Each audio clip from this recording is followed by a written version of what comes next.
In the summer of 1692, 19 people were hung and one person was pressed to death under the accusation of witchcraft in the Salem village area of the Massachusetts Bay Company. Today we know these trials and executions as the Salem witch trials.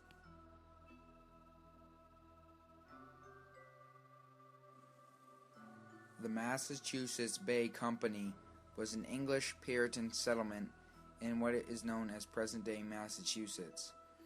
The Puritan people were not religiously tolerated, for the most part, in mainland England. The English king in 1604 was King James I, who spoke the words, "I will harry them out of the land," speaking about the Puritan people.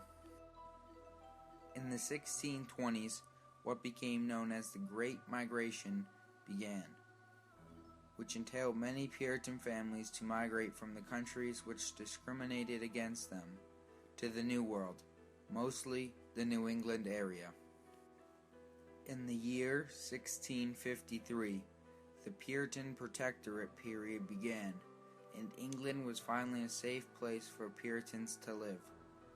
But that shortly ended in 1659, when Oliver Cromwell died in 1658, and his son, Richard Cromwell, proved to be incompetent and the crown was restored. With England again out as a safe place for Puritan people to live, the Salem and Boston area of the New World is one of the last safe places in the entire known world for Puritan people to live. In 1684, the company charter was revoked by the English King Charles II, but eventually the Puritans got it back. Worried their charter was possibly going to be taken away again, the Puritan leaders needed a way to regain control over the area itself and the worried people that inhabited it. In the year 1692, a few Puritan girls began to act strangely after hearing witch stories to pass the long winter's days. She began to fall into trance-like states, her eyes fixed, her body rigid. The disorder next spread to Abigail Williams, her cousin who lived in the same household. She began to babble or to run around on all fours, making barking or braying noises. When his daughter's condition became frighteningly acute, the Reverend Parris called in Dr. Griggs, a physician in the village. What caused these young women to act out in such ways? Was it really the devil, or could it be something more complex? For the answer to this question, I had to turn to the experts. I interviewed a Miss Stacy Tilney, Salem Witch Trials expert, and the Director of Communications at the Salem Witch Trials Museum in Salem, Massachusetts. The first question I asked her was if the strict Puritan lifestyle of the time had any effect on the way the afflicted girls acted. She replied,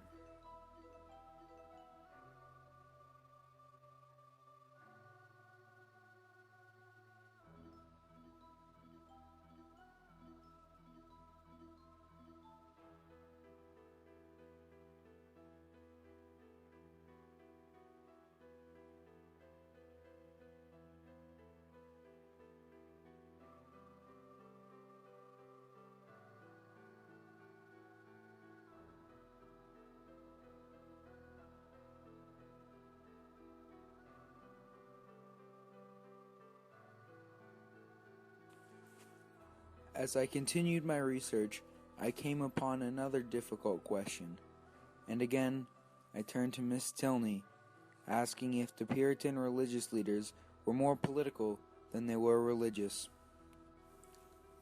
I knew that this settlement was a theocracy, which means that religion and government were one and the same, but it seemed to me that these leaders were more political than other early theocratic leaders in history.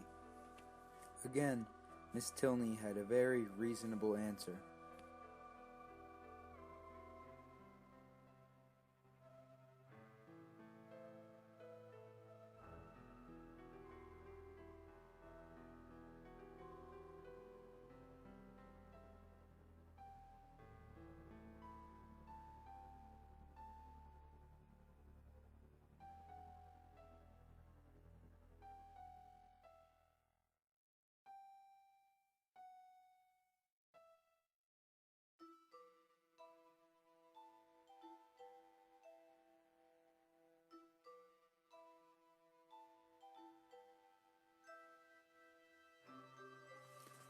Armed with this knowledge, I went forward in my research and came across a site that had all the actual complaints and warrants of the witch trials. While I examined all of the documents, I kept seeing the same word pop up over and over again. The word was fear. Fear of what? Fear of witches, I'd assume. But there was so much fear in that place, so much fear in that age, that I had no way of knowing for sure. Like fear of the native savages, or Indians, and the diseases that the colonists were catching from them. Like the fear of another revoked charter. Like the fear of the English prosecution.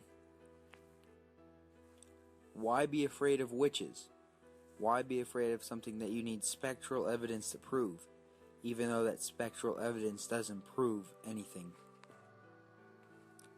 Then it came to me. When I was little, what was I afraid of? Wolves? Bees? Bears? Spiders? No, I was afraid of monsters in my closet. I was afraid of monsters under my bed. I was afraid of the dark. All the things that I couldn't see.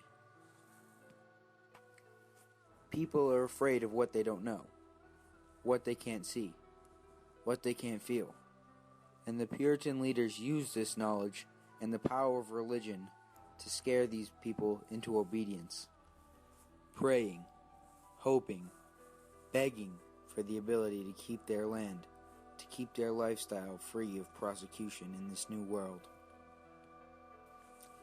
In one case, the case of George Burroughs, who now lived in Maine, the people at the gallows called for his release. It was thought that a witch would not be able to recite the Lord's Prayer without making a mistake. So as his last words, and to prove his innocence, Mr. Burroughs began to recite the Lord's Prayer.